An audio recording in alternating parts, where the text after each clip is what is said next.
रेखा को समझने के बाद अब समझते हैं कि तल या सरफेस क्या है।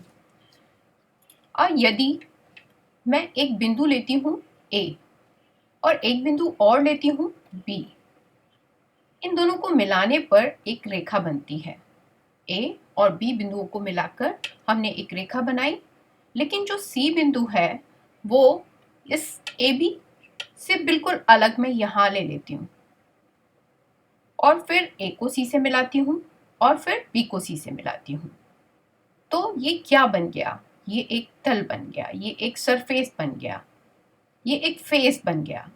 या हम इस कंप्यूटर स्क्रीन की बात करें तो ये क्या है? एक सरफेस है, एक तल है जिस पर हम अनंत बिंदुओं की कल्पना कर सकते हैं। तो तल भी दो तरीके के हो सकते हैं, एक समतल हो सकता है, एक वक्र तल हो सकता है। समतल यानी कि फ्लैट सरफेस में हम इस कंप्यूटर स्क्रीन को ले सकते हैं जहां पर सभी बिंदु उसी तल पर आएंगे। लेकिन वक्र तल में क्या होगा? उस तल को थोड़ा सा वक्राकार कर देंगे, यानी कि सारे बिंदु सिर्फ उसी तल पर नहीं आएंगे। हमने जो वक्र बना के एक कर्व बना के हमने जो कर्व बनाया, बाकी बिंदु उस पर भी आ सकते हैं। तो समतल में क्या होगा कि सारे बिंदु उसी वाले तल पर ही रहेंगे, जबकि वक्र तल पे क्या होगा? कुछ बिंदु इस तल पे होंगे तो कुछ बिंदु वक्र बनाने के बाद जो और तल तो वही है लेकिन हमने उसको वक्राकार कर दिया। वो समतल नहीं था, हर तरफ से समान नहीं था, वहां कोई वक्र आ गया। तो जैसे ये आकृतियां दिख रही हैं, तो यहाँ पर ये जो क्यूब है इसमें एक ये जो फेस है ये पूरा समतल है।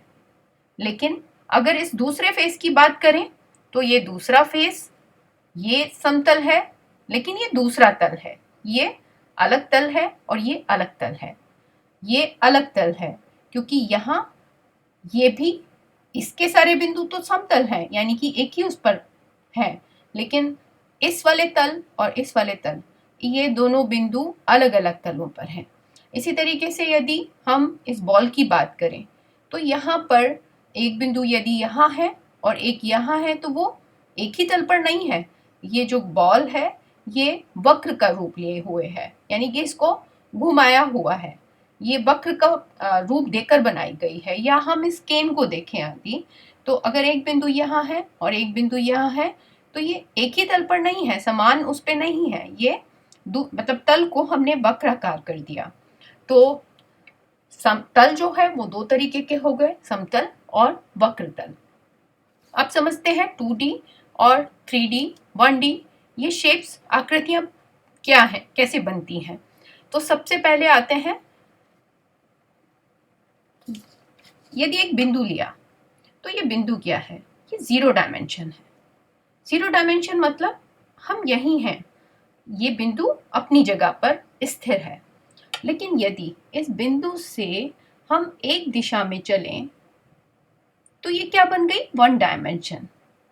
ये 1 डायमेंशन बन गई। 1 डायमेंशन मतलब रेखा की कल्पना कर सकते हैं। उसके बाद यदि एक बिंदु से हम दो दिशाओं में चल पाए, एक इस दिशा में और एक इस दिशा में, तो ये क्या कहलाएगा? ये 2 डायमेंशन कहलाएगा कि हम एक बिंदु से दो दिशाओं में चल पा रहे हैं। तो जब दो दिशाओं में चलते हैं तो एक समतल बनता है। समतल मतलब कैसी आकृतियों की हम बात कर सकते हैं? इसमें हम वर्ग की बात कर सकते हैं, आयत की बात कर सकते हैं, हम त्रिभुज की बात कर सकते हैं, वृत्त की बात कर सकते हैं, जिसको हम उसी तल पर बना सकें, यानी कि एक बिंदु से उसी तल पर हम दो दिशाओं में जा पाएं। तो ये बन गया 2D। तो जब भी हम एक बिंदु से दो दिशाओं में जाकर कोई आकृति बनाएंगे तो वो आकृति 2 डायमेंशन कहलाएगी। तो उसमें कौन कौन आएंगे? वर्ग, आयत, त्रिभुज, वर्ग, वृत्त, यानी कि जिसको हम पेपर पर, प्लेन पेपर पे बना सकते हैं। लेकिन अब यदि 3D की बात करें तो 3D क्या है?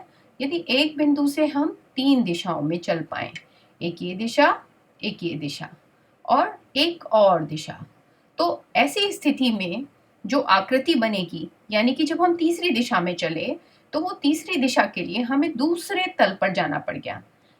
यहाँ हम एक ही तल पे थे, लेकिन तीसरी भुजा के लिए जब हम बिंदु से तीसरी तरफ चले तो हमें उस समतल से दूसरे समतल पर जाना पड़ा। तो ऐसी स्थिति में जो आकृतियां बनती हैं वो कैसी आकृतियां बनती हैं? उनको हम थ्री डायमेंशन आकृतियां कहते हैं। तो थ्री डायमेंशन आकृतियां कौन कौन सी कहलाएंगी? जैसे कि ये घन, तो घन कैसी आकृति है? ये थ्री डायमेंशनल आकृति है, यानी कि यहाँ पर हमें एक बिंदु से तीन दिशाओं में चलना पड़ेगा, यानी कि यहाँ पे लंबाई होगी, चौड़ाई होगी और ऊंचाई होगी। जबकि टू डायमेंशन में लंबाई होगी और चौड़ाई होगी, जबकि एक डायमेंशन में सिर्फ लंबाई ही होगी। और जीरो डायमेंशन मतलब हम बिंदु की बात कर रहे हैं। तो यदि हम इन आकृतियों में देखें तो ये कैसी आकृति है?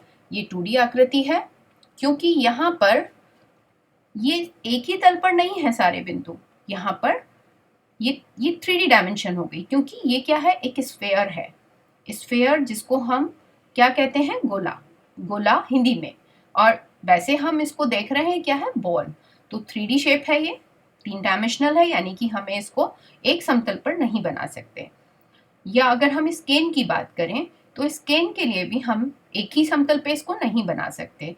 तो ये भी कैसी है? ये भी 3 डायमेंशनल है। अब यदि हम इस कोन की बात करें तो कोन में भी क्या है? ये एक ही तल पर तो नहीं बनी हुई है, तो ये भी कैसी है? 3D है।